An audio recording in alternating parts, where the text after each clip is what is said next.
श्री दिनेश जी से अनुरोध करता हूं कि वो भी आए।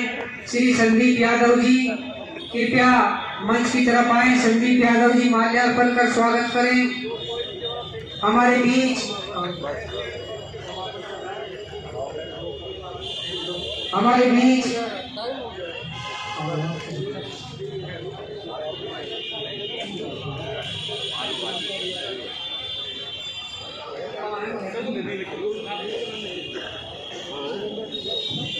विद्युत कर्मचारी संयुक्त संघर्ष समिति मुरादाबाद के तत्वाधान में एक कार्यक्रम आयोजित किया गया, जिसमें ऊर्जा मंत्री के साथ 3 सितंबर 2022 को हुए समझौते को क्रियान्वित कराने और निजीकरण के विरोध में वार्ता की गई। संघर्ष समिति के संयोजक व महासचिव ने सभी कर्मचारियों को संबोधित करते हुए कहा कि 14 मार्च को मशाल जुलूस निकालेंगे और 16 मार्च की रात से 72 घंटे की हड़ताल पर चले जाएंगे। इंजीनियर जीपी पटेल, केंद्रीय महासचिव, राज्य विद्युत परिषद जूनियर इंजीनियर संगठन उत्तर प्रदेश के द्वारा सभी कर्मचारियों को अवगत कराया कि उत्तर प्रदेश सरकार को हमारी मांगे माननी ही होगी, क्योंकि यदि उत्तर प्रदेश सरकार हमारी मांग नहीं मानती है तो सभी कर्मचारी अनिश्चितकालीन हड़ताल पर भी जा सकते हैं। और केंद्रीय महासचिव ने जनता से भी इस अपील में सहयोग करने की बात कही है। इसलिए मैं आपको केवल एक बात कहने के लिए आया, 100% स्ट्राइक 16 तारीख की रात को, 100% स्ट्राइक।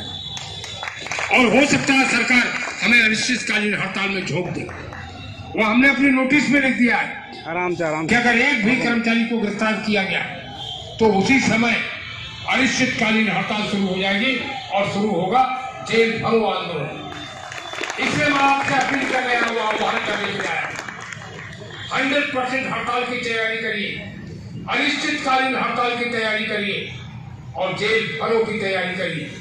तो टोकन स्ट्राइक से ही काम चल रहा है।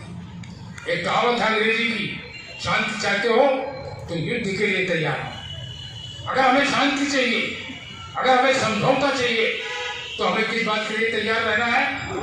हड़ताल।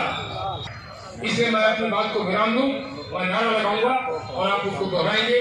मैं कहूंगा पावर सेक्टर बचाओ, आप कहेंगे उत्तर प्रदेश बचाओ। पावर सेक्टर बचाओ, उत्तर प्रदेश बचाओ। पावर सेक्टर बचाओ, उत्तर प्रदेश बचाओ। मैं कहूंगा पावर सेक्टर बचाओ, आप कहेंगे भारत बचाओ। पावर सेक्टर बचाओ, भारत बचाओ। पावर सेक्टर बचाओ, भारत बचाओ। इंकलाब जिंदाबाद, जिंदाबाद जिंदाबाद। इंकलाब जिंदाबाद, जिंदाबाद जिंदाबाद। भारत माता की जय, भारत माता की जय। धन्यवाद, जय हिंद। तो वही चीफ मिनिस्टर हैं देवेंद्र फडणवीस जी, कहने के लिए व्यक्ति हैं लेकिन वास्तव में वही चीफ मिनिस्टर हैं और वही ऊर्जा मंत्री भी हैं। उनको भी संघर्ष समिति के ज्वाइंट एक्शन कमेटी जो वहां के है उनके नेताओं के साथ ज्वाइंट प्रेस कॉन्फ्रेंस करनी पड़ी और ये कहना पड़ा कि जो पैरेलल लाइसेंस देने की बात है उसका सरकार विरोध करेगी। निश्चित तौर पर एक बहुत बड़ी जीत ऊर्जा कर्मियों की है जो हमें भी ऊर्जा प्रदान करती। तो ये उदाहरण अभी देश भर में आप देख रहे हैं, लेकिन एक नया कीर्तिमान बनाने का समय आपके सामने आ गया है। और वो समय कब आ गया है? वो समय 16 तारीख की रात 10 बजे से आ गया है। तो एकदम तय कर लीजिएगा। हो सकता है अभी हम लोग चर्चा करें, उससे पहले भी कुछ कार्यक्रम और उसको कैसे इंटेंसिफाई किया जाए, उसको कैसे और मोमेंटम में लाया जाए, इस पे भी हम लोग आगे फैसले लेंगे।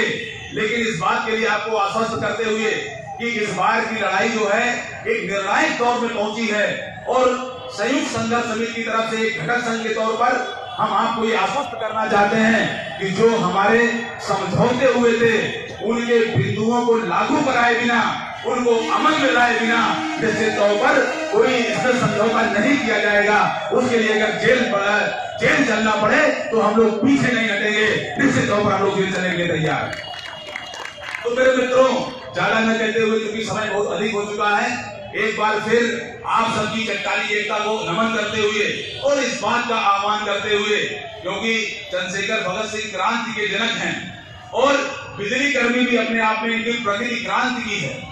आप अन्याय के प्रति संघर्षों के प्रतीक हैं। पुरानी पेंशन की बात आ रही थी, पुरानी पेंशन निश्चित तौर पर आपका जायज हक है और इस लड़ाई को जितनी तीव्रता के साथ आगे लड़ना पड़ेगा, इस लड़ाई को लड़ने से हम पीछे नहीं हटेंगे बल्कि एक कदम आगे बढ़ के लड़ेंगे। इसको कहीं पीछे छोड़ने की बात नहीं। और जहां तक मैं बता दूं, 2013 में मैंने स्वयं लखनऊ से लेकर दिल्ली तक साइकिल यात्रा की थी। इसी पुरानी पेंशन के लिए उस समय पुरानी पेंशन की मांग कोई उठाया नहीं करता था। लेकिन आज खुशी की बात है कि पूरे देश में 5 स्टेट ने 5 प्रदेशों में पुरानी पेंशन योजना लागू कर दी गई है। 5 राज्यों में पुरानी पेंशन योजना लागू कर दी गई है। झारखंड और राजस्थान के बिजली के ऊर्जा के निगमों में भी लागू कर दी गई है। तो आप इस चीज का संकल्प लीजिएगा कि हम आगे संघर्ष करें और झारखंड और राजस्थान के बाद उत्तर प्रदेश के ऊर्जा निगमों में पुरानी पेंशन योजना लागू हो। इस चीज के लिए हम लोग आगे संघर्ष करें। निश्चित तौर पर आप संघर्ष के प्रतीक हैं और संघर्ष अन्याय के लिए, अन्याय के विरोध में संघर्ष और न्याय के लिए संघर्ष, ये आपकी प्रकृति है।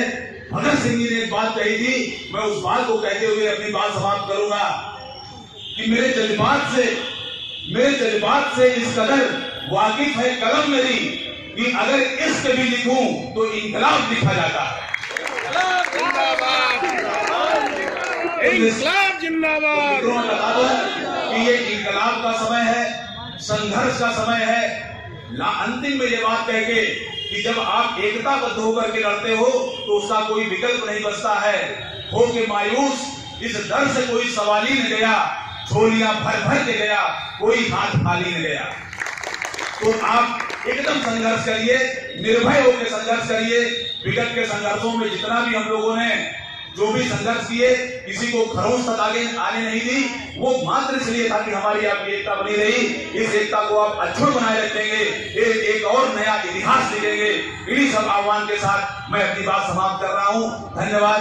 जय संघ, जय संघर्ष समिति, इंकलाब जिंदाबाद, हमारी एकता जिंदाबाद।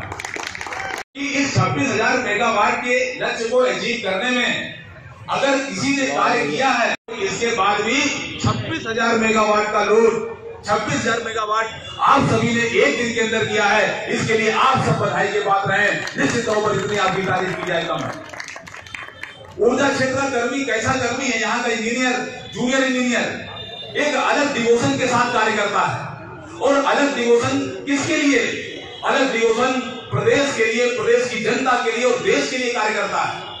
कुछ महीने पहले, कुछ वर्ष पहले कोरोना काल इस बात का गवाह है कि बड़े बड़े विभाग बंद हुए, लेकिन अगर 24/7 कोई चलता रहा, work from home, stay at home, अस्पताल की समस्या, सारी चीजें ठीक ठाक चलती रही, तो निश्चित तौर पर इन बिजली कर्मियों और यहाँ के इंजीनियर, जूनियर इंजीनियर की देन थी। इसमें किसी और का कोई योगदान नहीं रहा।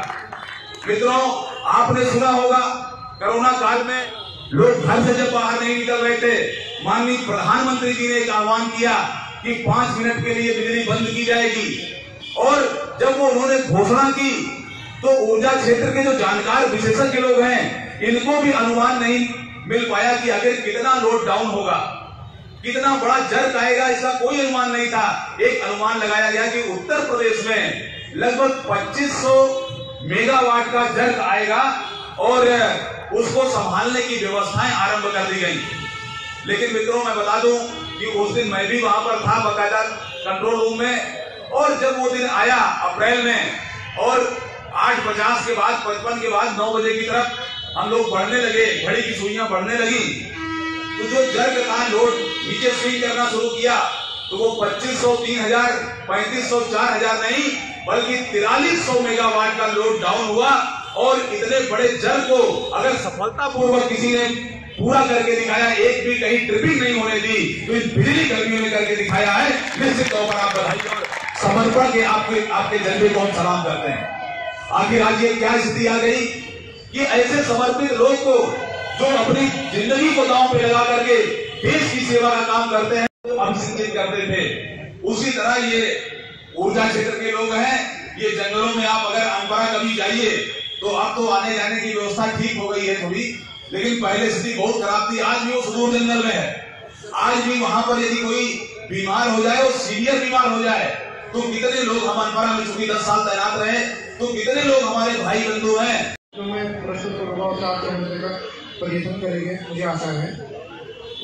साथियों, जब कोई युद्ध होता है, चाहे वो इंडिया पाकिस्तान का युद्ध हो, चाहे विश्व युद्ध हो, या किसी भी स्तर का युद्ध हो, यहाँ तक कि हमारी जो भारत की आज़ादी का जो युद्ध था, उसका भी अंतिम पड़ाव जो होता है वो होता है समझौता।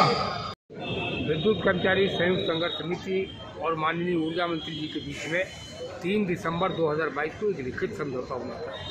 समझौते के किसी बिंदु का पालन नहीं हो रहा है। ऊर्जा निगमों के चेयरमैन का और प्रबंधन का हठवादी रवैया है, जिससे आज 85 दिन गुजर जाने के बाद बिजली कर्मचारियों में गुस्सा है। सारे प्रदेश में हम इस प्रकार से जन जागरण अभियान चला रहे हैं। उत्तर प्रदेश सरकार का माननीय मुख्यमंत्री जी का ध्यानाकर्षण कर रहे हैं कि समझौते का क्रियान्वयन किया है। अगर इसके बावजूद भी समझौते का क्रियान्वयन नहीं होता तो 14 मार्च को सभी जनपदों में बिजली कर्मचारी मशाल जुलूस कराएंगे और 16 मार्च की रात को 10 बजे से 72 घंटे की हड़ताल की जाएगी, जिसमें शिफ्ट के लोग भी शामिल होंगे और इससे होने वाली किसी भी बिजली व्यवस्था पर जो प्रभाव पड़ेगा उसका सारा उत्तरदायित्व ऊर्जा निगमों के शीर्ष प्रबंधन का होगा, उनके हठवादी रवैये का होगा। हमारी कोई नई मांग नहीं है। जो समझौता हुआ है माननीय ऊर्जा मंत्री जी के साथ, उस समझौते का पालन करें। जैसे समझौते के मुख्य बिंदु हैं, आर्टिकल ऑफ एसोसिएशन के अनुसार चेयरमैन और एमडी का चयन किया जाए, ये सरकार का निर्णय है। जो पूर्व में हमें समयबद्ध वेतनमान मिलते थे 3 पदोन्नतियों के पद के, उनको बहाल किया जाए, इस पर सहमति दी गई है। जो संविदा के कर्मचारी हैं, निविदा के कर्मचारी हैं, उनको अलग अलग ऊर्जा निगमों में अलग अलग मानदेय मिलता है। कहीं 10,000 मिलता है, कहीं 27,000 मिलता है। हमने मांग किया उनको एक समान 27,000 रुपये का मानदेय दिया जाए। इस पर सहमति दी गई और लिखा 1 महीने के अंदर कर दिया जाएगा। ऐसी कई मांगे हैं जो कोई नई चीज़ नहीं है, लेकिन जो हठवादी रवैया है ऊर्जा निगमों के चेयरमैन, उसके कारण से बिजली कर्मचारियों को आज सड़क पर उतरना पड़ा है और 14 मार्च को मशाल जुलूस और 16 मार्च की रात से 72 घंटे की हड़ताल। आपके द्वारा क्या निर्देश दिए कर्मचारी को? आपके द्वारा क्या निर्देश दिए? 14 मार्च को सभी जनपदों में बिजली कर्मचारी शांतिपूर्वक मशाल जुलूस निकालेंगे और 16 मार्च की रात 10 बजे से 72 घंटे की हड़ताल शुरू करेंगे। 14 मार्च को जैसे आप बता रहे हैं कि रहेंगे, मार्च रहेंगे, तो इसमें तो शहर की विद्युत व्यवस्था पूरी तरह चरमरा जाएगी। 14 मार्च को मशाल जुलूस, जो स्ट्राइक रहेगी 16 मार्च की रात 10 तो विद्युत व्यवस्था तो पूरी चरमरा जाएगी। इसमें जनता को क्या लाभ मिलेगा? देखिए, जनता को अभी क्या लाभ मिल रहा है? जिस प्रकार से इसको चलाया जा रहा है, जितनी फिजूल खर्ची हो रही है, आखिरकार जनता को ही तो उसका बोझ उठाना पड़ता है। अगर निजीकरण हो रहा है, ये संपत्तियां अरबों खरबों रुपए की जनता की, वो निजी घरानों को बेची जाएंगी, उसका भार अंततः किसको पड़ेगा? निजी कंपनी आएगी तो मुनाफा कमा के बिजली देगी ना। तो जनता के हित में ही, इसलिए हम अनिश्चितकालीन हड़ताल पर नहीं जा रहे हैं। हमने टोकन स्ट्राइक कहा 3 दिन की, उसके बावजूद भी सरकार न चेती, तब हम मजबूर हो अनिश्चितकालीन हड़ताल। तो आप अपेक्षा करते हैं जनता इसमें आपका साथ देगी? और कौन कौन सी श्रेणी के लोग हड़ताल पर रहेंगे? सभी ऑल स्टाफ।